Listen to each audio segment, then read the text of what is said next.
refugees, it's easy to be humbled by their lot. And there was one program to resettle them that I thought was so interesting, I did want to share it. It takes place in northwestern Uganda. And they take people from a refugee camp that is nearby, and they're mainly refugees from South Sudan, refugees from the civil war there.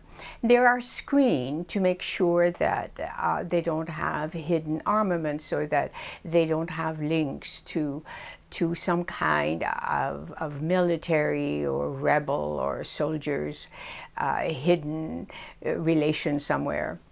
And then the women, they're mainly women, and most of them have children, and many of them have children strapped to their back. They're put in a bus and they're driven inland, and then when the bus stops, they're in single file following a man with a clipboard, and he'll say, "This is yours." That this is a plot of land that is 50 meters by 50 meters, and which is roughly 50 yards by 50 yards. And it's very rocky lands. It could have waist-high grass. It could have branches. It's uncleared. It's just wilderness. And they said, "That's yours. You build a home." And they're given a plastic sheeting, wooden poles, rope, a machete, and seeds. And they're supposed to build some kind of a shelter until they can build a home.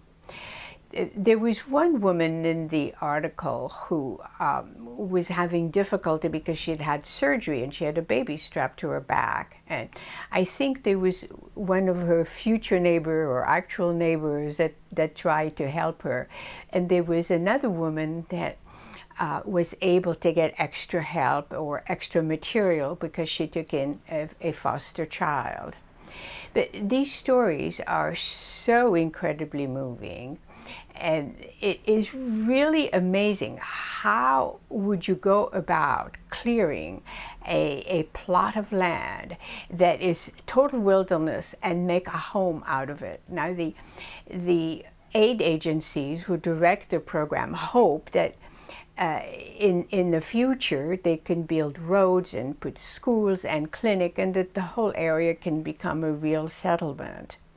And the more I kept thinking about this, the more I asked, well, what would I do if I were given 50 yards and said, well, go to it with very little?